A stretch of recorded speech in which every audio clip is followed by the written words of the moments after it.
1957 চনত মৌমাখিৰ ওপৰত এটা গৱেষণা কৰি থকা হৈছিল কিন্তু সেই গৱেষণাটোৰ সময়ত এটা সৰু ভুলৰ ফলত খুব ডাঙৰ ঘটনা এটা সংঘটিত হৈ যায় এই কথা লক্ষ্য কৰা হয় যে গৱেষণাটোৰ পাছত মৌমাখিবোৰ অত্যন্ত খঙাল আৰু হিংস্ৰ হৈ উঠিছে এনে লাগিছিল যে মৌমাখিবোৰ যদি কেনেবাকৈ গৱেষণাগাৰত থকা কন্টেইনাৰৰ পৰা ওলাই আহিবলৈ হয় তেনেহলে সিহঁতে নিজৰ সন্মুখলৈ অহা কোনো বস্তুকেই এৰি নিদিব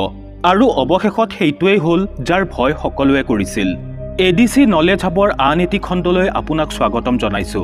বন্ধুসকল এই ঘটনাটো ব্ৰাজিলৰ এখন চহৰ ৰিও ক্লাৰৰ এটা গৱেষণাগাৰত সংঘটিত হৈছিল যেতিয়া ডক্টৰ ভাৰ্বিকে মৌমাখিৰ ওপৰত এটা প্ৰয়োগ চলাই আছিল যেহেতু ইউৰোপিয়ান মৌমাখিবোৰৰ মৌ উৎপাদন ক্ষমতা খুব কম আছিল সেইবাবে ডক্টৰ ভাৰ্বিকে সেই মৌমাখিবোৰৰ ডিএনএ সলনি কৰিব বিচাৰিছিল যাতে সেই মৌমাখিবোৰেও অধিক মাত্ৰাত মৌ উৎপাদন কৰিব পাৰে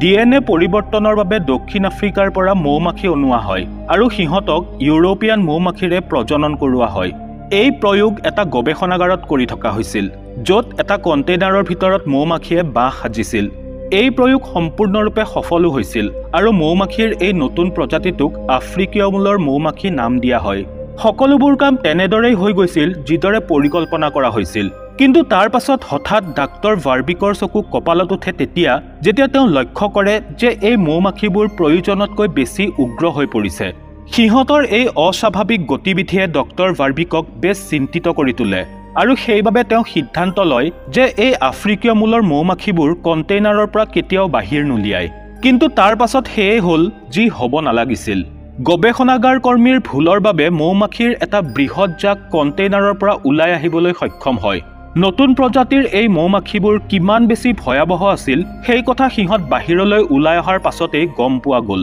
কাৰণ বাহিৰলৈ ওলোৱাৰ লগে লগে সিহঁতে মানুহক আক্ৰমণ কৰিবলৈ লয় এই মৌমাখিবোৰক কাবু কৰা আৰু এতিয়া কাৰো পক্ষেই সম্ভৱ নাছিল সিহঁতে বাহিৰতেই নিজৰ নতুন ঘৰ সাজি লয় আৰু খুব দ্ৰুত গতিত বৃদ্ধি পাবলৈ ধৰে ব্ৰাজিলৰ পৰা বৃদ্ধি হৈ এতিয়া এই মৌমাখিবোৰ আমেৰিকাতো ভয়ংকৰ ৰূপত বিয়পি পৰিছে যি এই পৰ্যন্ত 1000তকৈও অধিক লোকৰ প্ৰাণ কাঢ়িছে আৰু সেইবাবে আফ্ৰিকীয় মূলৰ এই মৌমাখিবোৰ কিলাৰ বিজ বুলিও জনাজাত দেখিবলৈ ইহঁত অধিক ক'লা আৰু আন মৌমাখিবোৰতকৈ বহু বেছি ভয়াবহ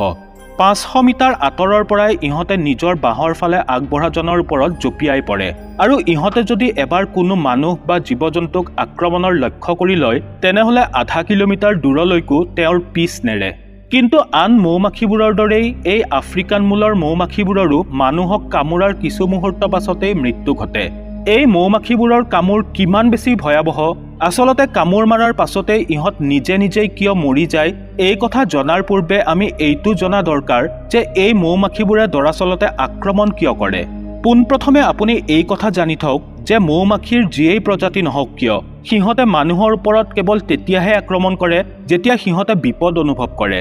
সাধাৰণ মৌমাখিয়ে তেতিয়া আক্ৰমণ কৰে যেতিয়া কোনোবাই সিহঁতৰ মৌচাকত হাত দিয়ে কিন্তু আফ্ৰিকীয় মূলৰ মৌমাখিবোৰ যেহেতু প্ৰয়োজনতকৈ বহু বেছি উগ্ৰ সেইবাবে আঁতৰৰ পৰাই সিহঁতে নিজৰ বাহৰ ফালে আগবঢ়াজনক আক্ৰমণৰ লক্ষ্য কৰি লয় লাগিলে তেওঁ আন কোনো উদ্দেশ্যৰে সেইফালে নাযাওক কিয়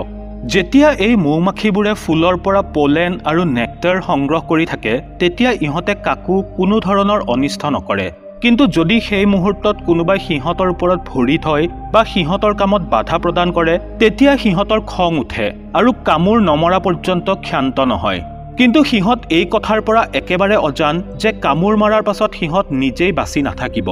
আসলতে মৌমাখিবোৰৰ শুংডাল ডেগাৰ বা ঘাট থকা চুৰি এখনৰ দৰে হয় যাৰ ঘাটবোৰ ওপৰৰ ফালে মুখ কৰা ইহঁতে যেতিয়া নিজৰ শুংডাল মানুহৰ শৰীৰত সুমুৱাই দিয়ে তেতিয়া শুংডালত থকা ঘাটবোৰ মানুহৰ ছালত লাগি ধৰে তাৰ ফলত এই শুংডাল বাহিৰলৈ উলিওৱাটো অতি কঠিন হৈ পৰে মৌমাখিটোৱে যেতিয়া শুংডাল উলিয়াবলৈ আপ্ৰাণ চেষ্টা কৰে তেতিয়া সেই শুংডাল মানুহৰ ছালৰ পৰা ওলাই অহাৰ পৰিৱৰ্তে মাখিটোৰ শৰীৰৰ পৰাই উভালি আহে কেৱল শুংডালেই নহয় ইয়াৰ লগতে মৌমাখিটোৰ মাংসপেশী নাৰ্ভ আৰু সিহঁতৰ পাচনতন্ত্ৰৰ বিভিন্ন অংগও শুংডালৰ লগতে পৃথক হৈ যায় যাৰ ফলত মৌমাখিটো থিতাতে মৃত্যু হোৱাটো নিশ্চিত হৈ পৰে সেইসকল লোক অত্যন্ত সৌভাগ্যৱান যাক কেৱল এটা মৌমাখিয়েহে কামুৰিছে কাৰণ এই মৌমাখিবোৰে সদায় জাক পাতিহে আক্ৰমণ কৰে যদি ইহঁতৰ বাহৰ কাষেৰে যাওঁতে আপোনাক এটা মৌমাখিয়েও কামুৰে তেনেহলে সেই মুহূৰ্ততে গোটেই জাকটো আহি তাত উপস্থিত হ'ব কিন্তু এইখিনিতে প্ৰশ্ন উঠে যে আন মাখিবোৰে গম কেনেকৈ পায়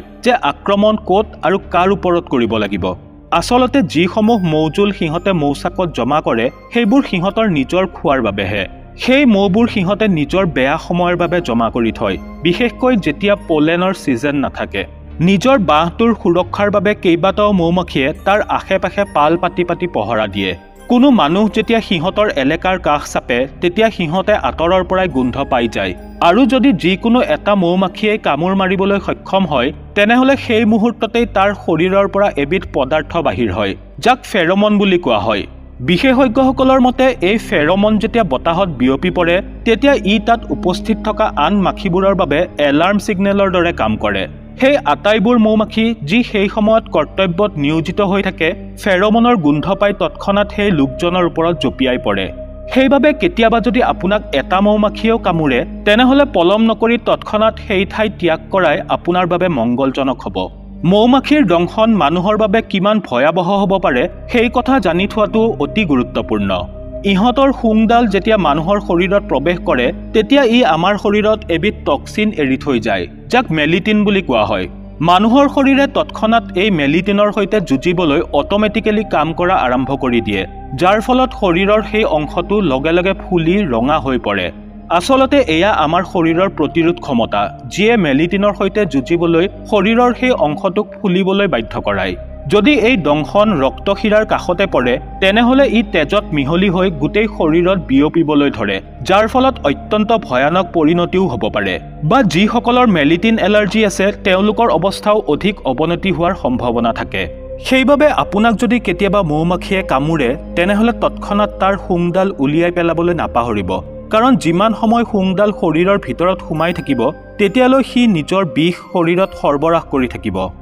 আহক এইবাৰ আমি জানো কিলাৰ বীজ সম্পৰ্কে কেইটামান ইণ্টাৰেষ্টিং ফেক্ট। কিলাৰ বীজে সাধাৰণতে খুব ডাঙৰকৈ বাঁহ সাজে, য'ত ৮০,০০০তকৈ অধিক মৌমাখিয়ে বাস কৰে। এই মৌমাখিবোৰে সুগন্ধি দ্ৰব্য, জিলিকি থকা বস্তু যেনে গহনা আৰু ডাৰ্ক কালাৰৰ কাপোৰৰ ওপৰত সহজেই আক্ৰমণ কৰে। ইহঁতৰ দংশন সাধাৰণ মৌমাখিৰ দৰেই হয়, কিন্তু ইহঁতে নিজৰ বিষ মানুহৰ শৰীৰত ৩ ছেকেণ্ডৰ ভিতৰতে বিয়পোৱাৰ ক্ষমতা ৰাখে। কেনেবাকৈ যদি ইহঁতৰ জাকটো ভাঙি দিয়া হয় তেনেহ'লে ২৪ ঘণ্টালৈ ইহঁতৰ খং নকমে। কিলাৰ বীজৰ আক্ৰমণৰ ক্ষেত্ৰত ইহঁতৰ পৰা ৰক্ষা পাবলৈ হ'লে অতি কমেও ১ কিলোমিটাৰ দূৰলৈ পলোৱাটো অতি আৱশ্যক। পানীৰ তলত লুকালেও ইহঁতে পানীৰ ওপৰতে নিজৰ চিকাৰৰ অপেক্ষাত ৰৈ থাকে। তেনেহ'লে বন্ধুসকল আজিৰ এই ভিডিঅ'টো চাই আপুনি কেনে পালে আমাক কমেণ্ট কৰি নিশ্চয় জনাব। ভিডিঅ'টো ভাল লাগিলে লাইক আৰু শ্বেয়াৰ কৰাৰ লগতে চেনেলটো ছাবস্ক্ৰাইব কৰি কাষতে থকা বেল আইকনটো প্ৰেছ কৰিবলৈ নাপাহৰিব। পুনৰ লগ পাম মোৰ আন এটি নতুন ভিডিঅ'ত। আজিলৈ আহিছোঁ, ধন্যবাদ।